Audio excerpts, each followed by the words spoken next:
a common thing people will do is they will subtract the cost out from price and they'll get a contribution margin and they'll just use that in one number. But you're losing information there.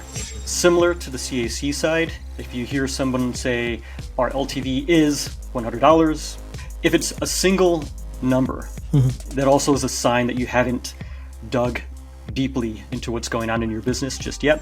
If you have that market share approach based on your business type and where you are, you might want an LTV to CAC ratio that is on par, 1-to-1.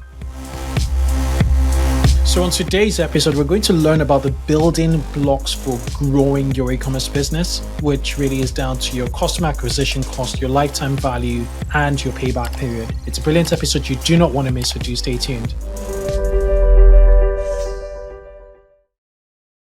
Welcome, folks, to the 2X e-commerce podcast. I'm your host, Kunle and Paul. The 2X e-commerce podcast is dedicated to digital commerce insights for retail and e-commerce. Each week on this podcast, we interview a commerce expert, a founder of a direct-to-consumer native, brand, or a representative from a best-in-class commerce SaaS product.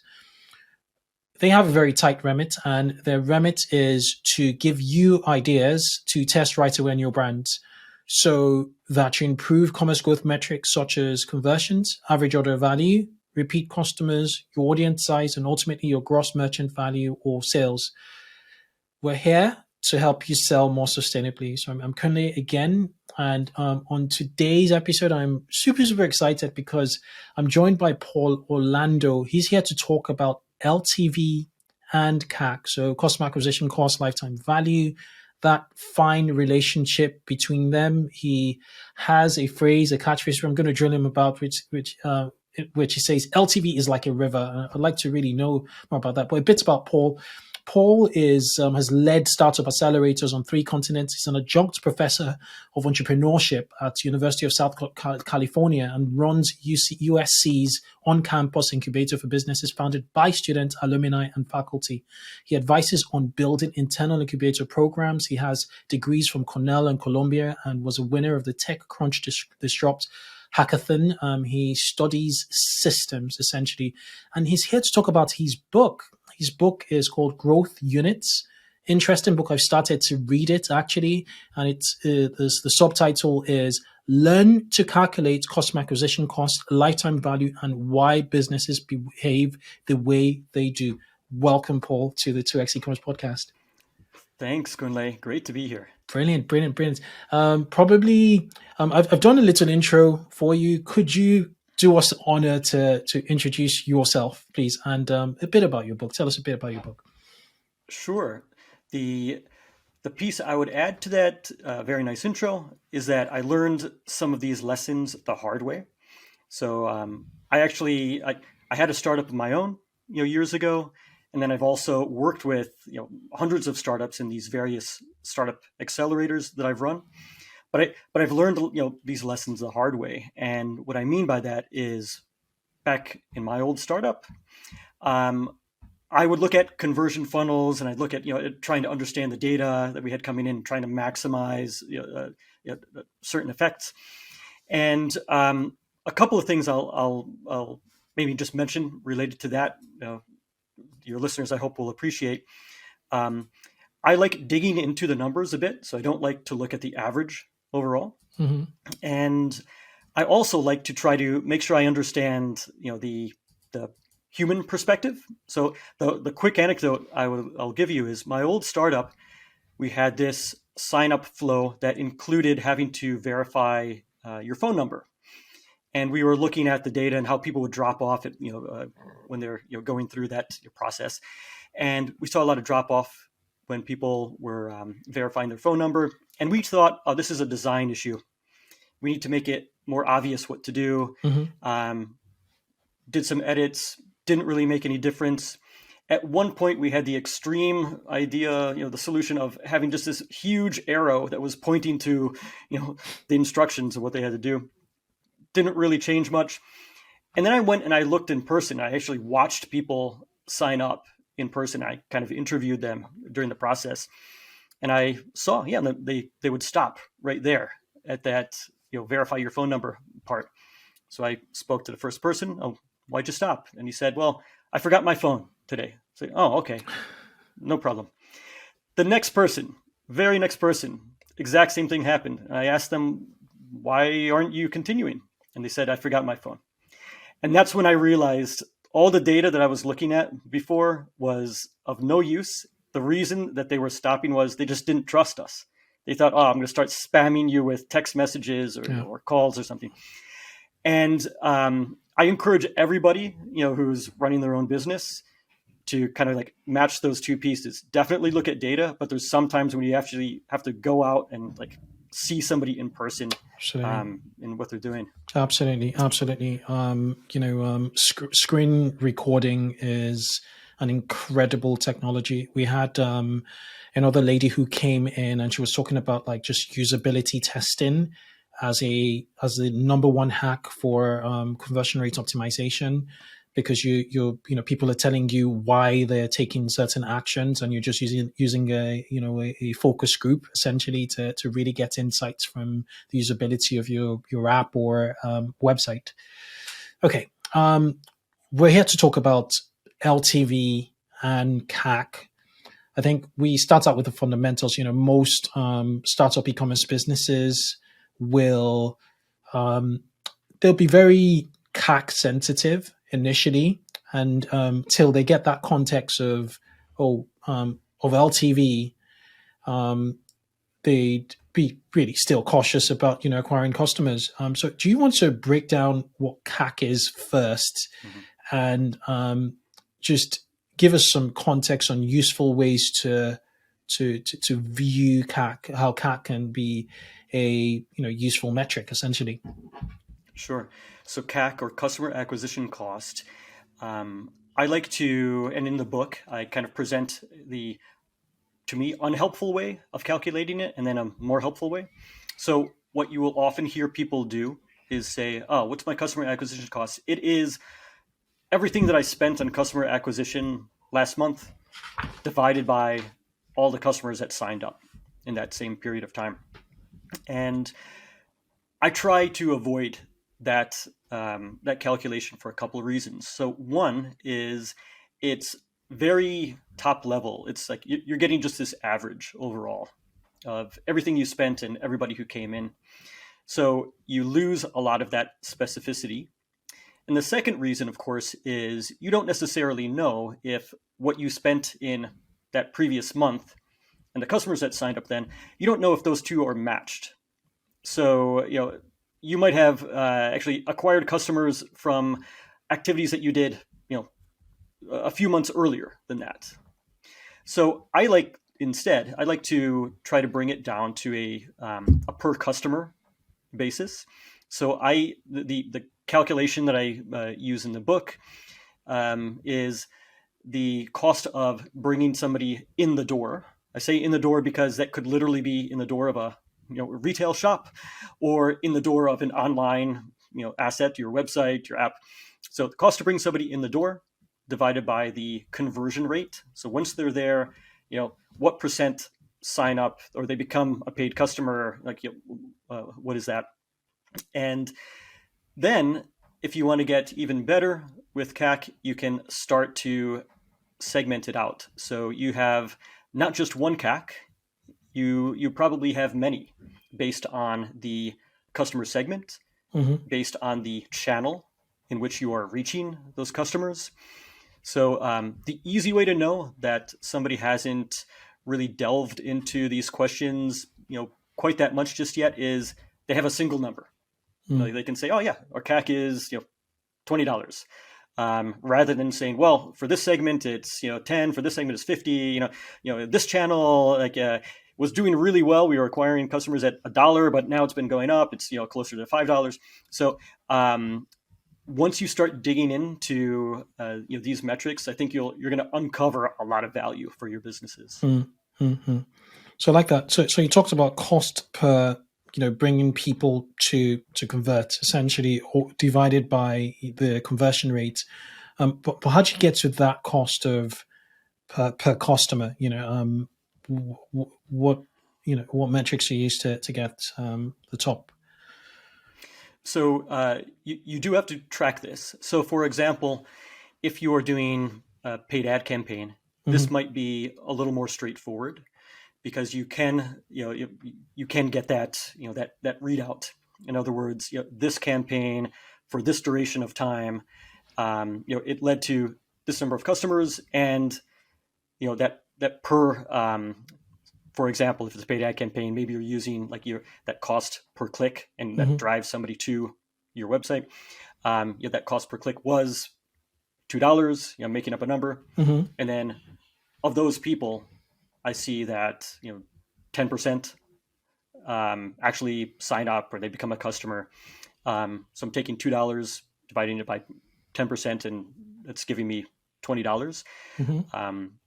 This obviously changes over time. You'll have well-performing campaigns that stop to work, maybe because you just ran out of people to market to, and you're now showing this to like your less than ideal customers. Yeah.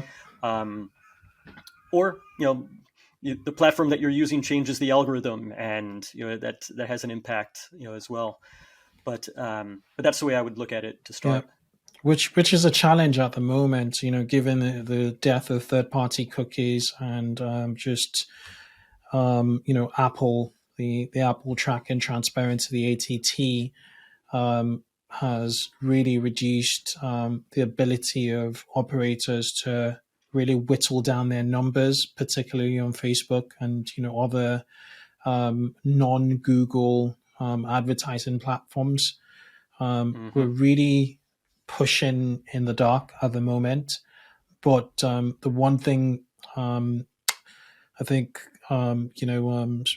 operators are doing, clever marketers are doing, is they're funneling traffic to specific properties on their site. So they could have like a page dedicated to only Facebook traffic, and then they could track that down. So it's becoming more challenging. It is possible to still get the data back, but it's now a mathematical challenge, so to speak, Yes. and a programmatic challenge. Okay, so we've got CAC out of the way, and we understand that measurement of CAC should be cleverly, just should be cleverly calculated by segments and channels. Right. What about lifetime value? How would you define LTV? I think we'll do that for starters and then move to the relationship. Good. So people calculate LTV in different ways. The way I like is it has a few components. So it has the price of the item, it has the costs directly associated with that item, and then it also has a metric around repeat purchases. And I keep those three parts distinct because once you start blending them together, for example, a common thing people will do is they will just they'll subtract the costs out from price, and they'll get a contribution margin, and they'll just use that in one number. But you're losing information there. So if you don't separate your price and costs out, you might not know, oh, there's an opportunity here for me to increase price. Or there's actually, maybe I have some leeway here to reduce costs. But you're going to lose that information if you start combining things. And then on the repeat purchase side, there too, you're interested in not only number of repeat purchases that people seem to do, but also in the timing of them. Now, once you work that calculation all together, excuse me, that gives you information on what the complete value of this new customer is. However, it takes a while to discover that. And the reality is, while you might know your CAC up front because that's what you paid just to get that one person in, it takes a while for LTV to emerge. And in theory, it can always be changing. Like if you look at, for example, you were talking about Facebook, before. If you look at the evolution of that company over the last, I guess, 18 years now, started off in the beginning, like no revenue model. Then they started adding ads, which became like the majority of what they did. But the value of a user on Facebook has actually moved up over the years. So I remember looking at this, and they break it out by region. I think they have like 5 regions that they report on in their annual report. So some regions, it's only like $5 per quarter of margin that's produced by like views of ads or clicks on ads. I believe in the U.S. it's like annually it's over $100. But if you go back, say 5 years, it might have been like maybe half of that amount. So they've managed to keep moving those rates up by either serving up ads that are more appropriate. At one point, increasing the number of ads people were exposed to, of course, increasing the amount of time people were spending on the app or on the website. So there's a number of things you can do. These numbers don't have to stay the same over time. Yeah. And I think generally they've at the core of these numbers, they've improved their product, which obviously results to people spending more time on their site. And they're able to monetize based on time, on that time spent on site with more inventory options. They've expanded their inventory. So in the context of a direct-to-consumer e-commerce, business, which is what the show is all about.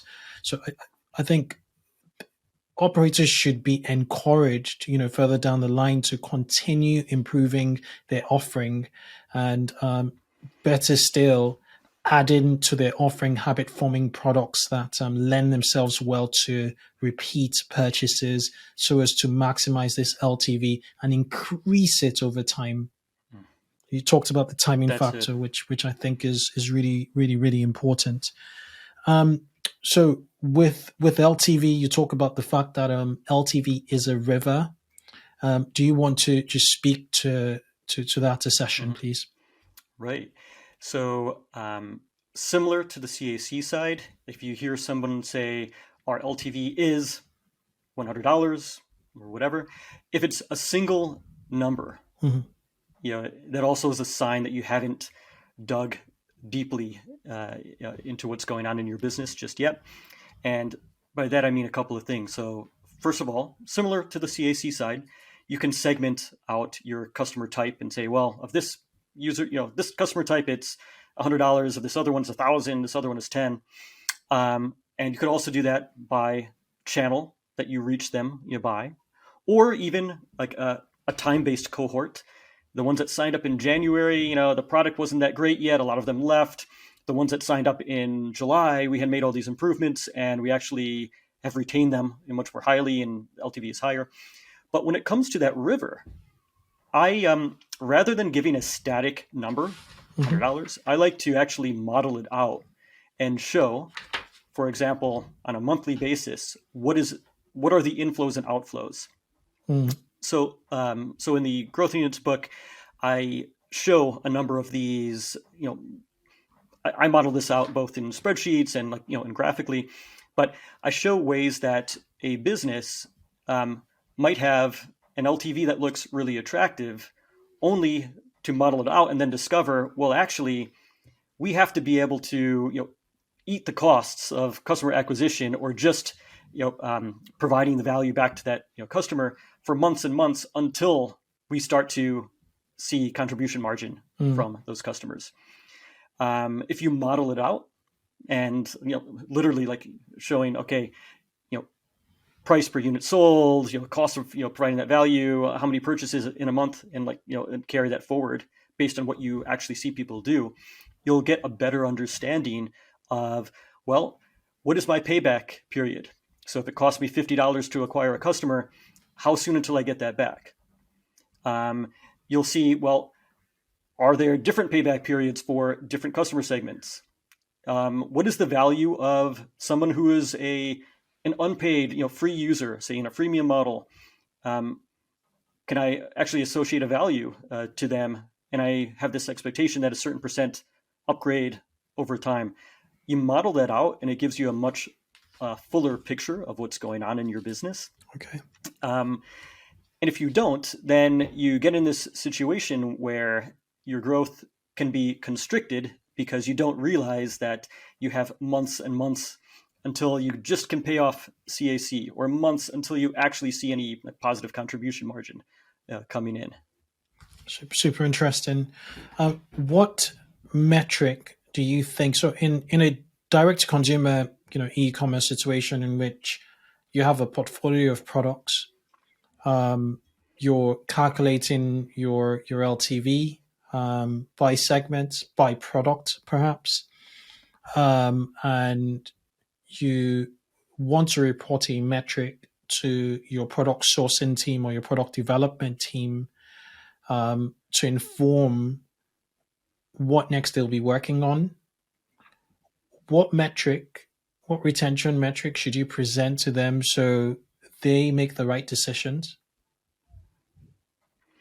Ooh, that's a challenging question, because early on you don't have that full picture just yet. So you're trying to. I'd be looking at maybe what some of those leading indicators would be of future behavior. So, for example, if we're talking about like a SaaS business, we might look at a daily active user kind of metric, or even specific to the user, like how often do they go and log in. Leading metric being, okay, if they are using it actively throughout the month, that's a sign that they're likely to stay for another month. So really it depends. And I almost say, like, in this growth units book, I kind of say that a number of times, like it really depends on your situation. Otherwise, there are certainly businesses where it really is more or less a single sale, or the gap between sales is measured in years, not in months or days. And there too, you might say, okay, well, if that's the case, I might have to make everything back in that first sale, right? So really depends. But I like the question, because that is the kind of discussion you should be having internally with your team. Okay, based on our business model, what should we be trying to move the needle on? What part of this conversion funnel, or like how important is improving retention to us? And so I would encourage anybody to, if you model that out, you can do a sensitivity analysis. You can say, okay, if we improve retention, 5%, what does that affect? Or if we increase price by 5%, what does that affect? All of these things are connected. If you increase the price, you might lower retention.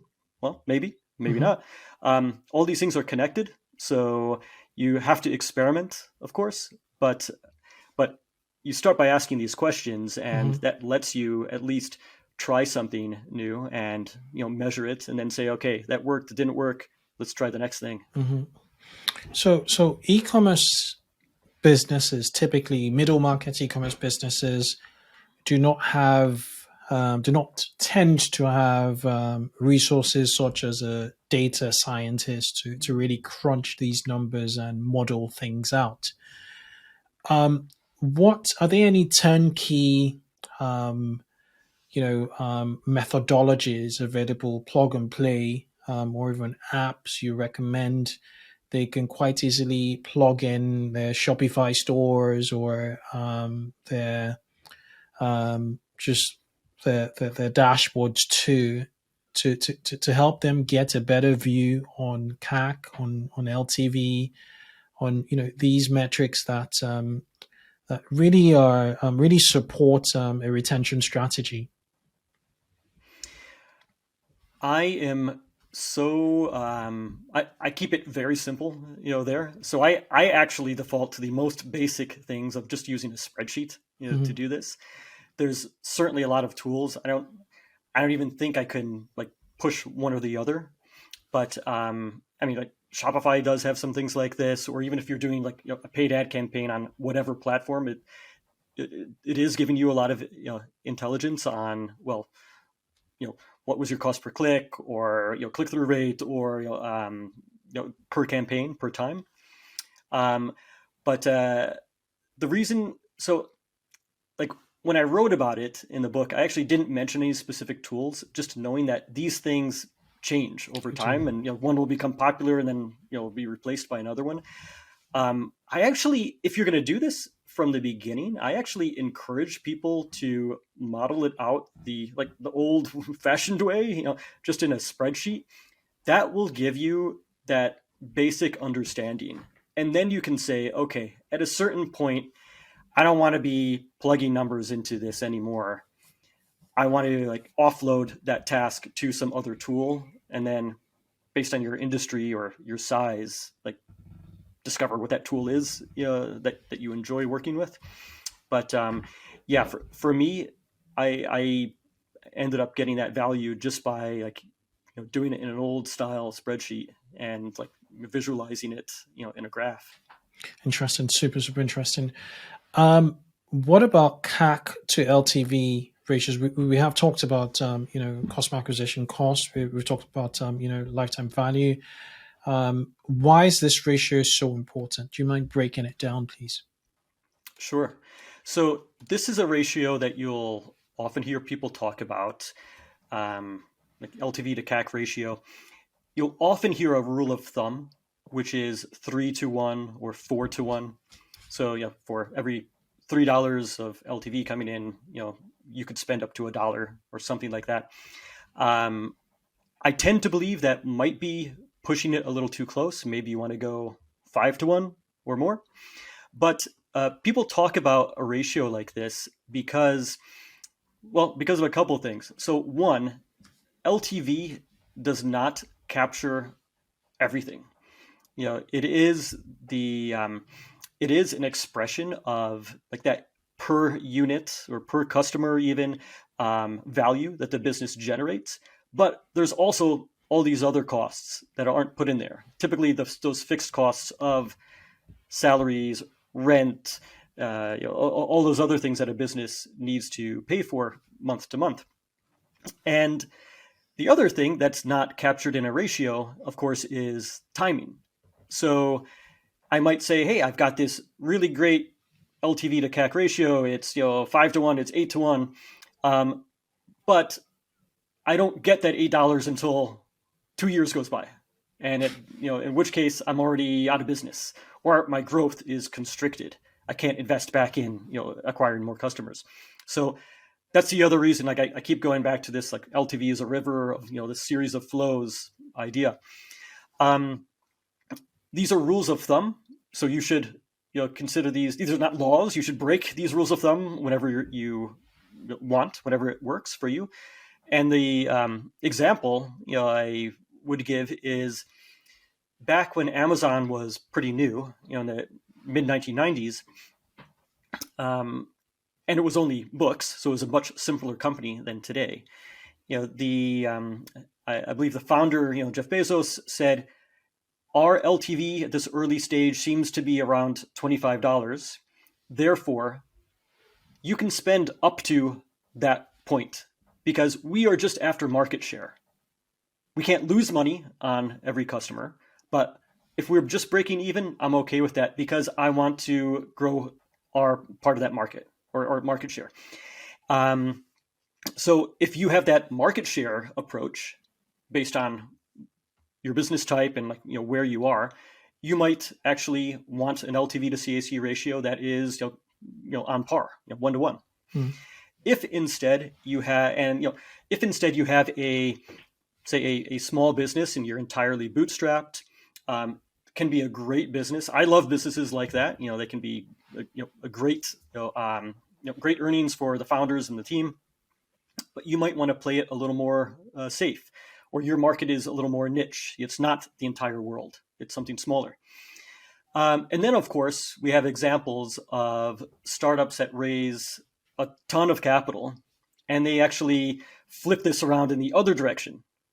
In other words, their LTV to CAC ratio might be $1 to $2. They're spending more on acquisition than they're getting back in return. It's dangerous. You can only do this. It's dangerous. Obviously, companies do it, especially when they've raised a lot of money or when their investors might be pushing them for more aggressive growth.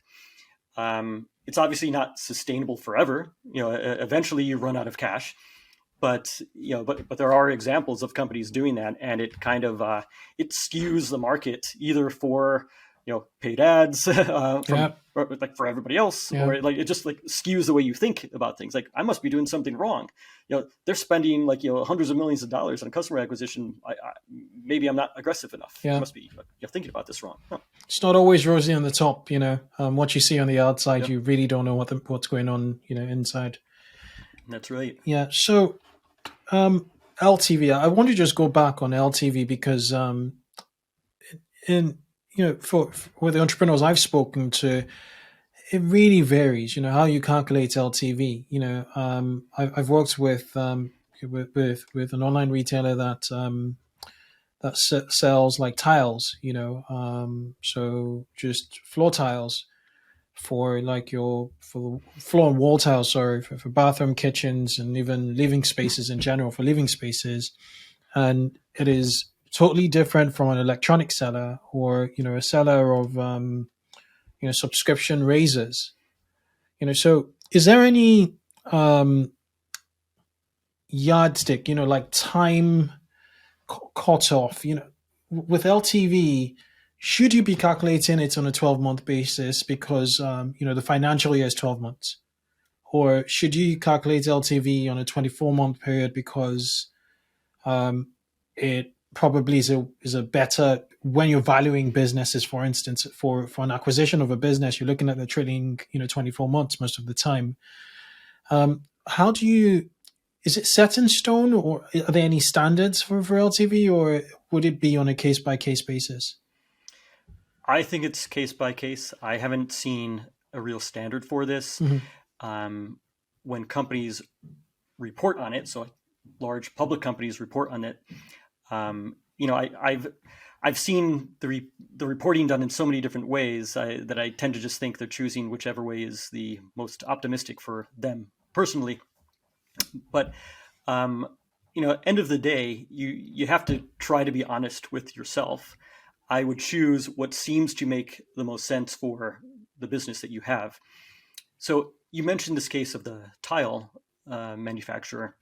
So I could look at that in a couple of ways. So if the tile manufacturer were selling to general contractors who are always going out and doing work, and they're using tile like every single day, and you're working in people's houses or buildings, I might actually have a long-running relationship with that customer. They buy in bulk from me. They're always putting in a new order and like all different types. There, I might look at that as being a much more long-term customer relationship that, I'm willing to invest in that because I know they're going to stay with me for years. And, I give them an account person who they can call at any moment and, get things sorted out. If instead I am selling tiles to an individual consumer and they're using it for like a small project in their garden and it's a one-off and I'm not going to see them again, I might think a little differently about that. So if it's on the individual consumer side, maybe in this tile example, I think, well, I can't really expect that they are a repeat customer. I want to get my payback immediately. If I can't be spending more than like that one-time sale or that contribution back from that one-time sale.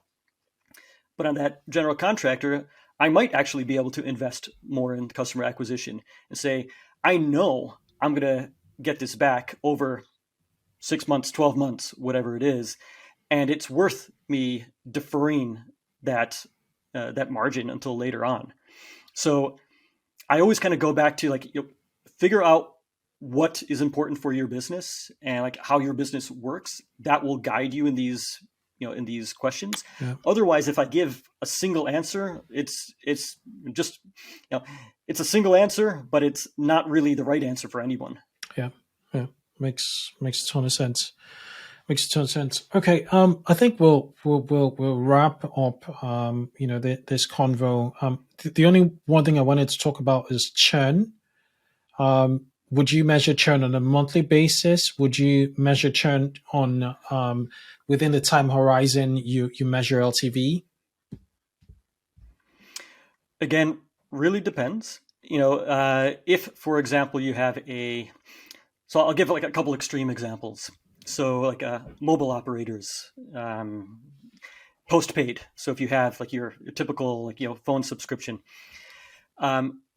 they can measure churn on like down to the tenth or 100th of a percentage point, because they've got like millions of customers. They have like years and years of service history, and they know, okay, how often does somebody really change their mobile provider? It's not that often, and in general, postpaid churn is pretty low for people who subscribe to a mobile phone service. And so like typically people stay for years and years. Mm-hmm. On the other hand, for something like a mobile game, like you download a game, in the App Store, you see typically like incredibly high churn day one. Like day one churn can be 80%, 90%, or more. And then day 7, you're also like you're almost at 100% churn, until the point at which you get to the people who really just love that game, and then they stay for a very long time. So there's different models of churn, right? And I also mentioned this, in the Growth Units book. There's some that are relatively, constant over time. There's some that go in like a huge drop off.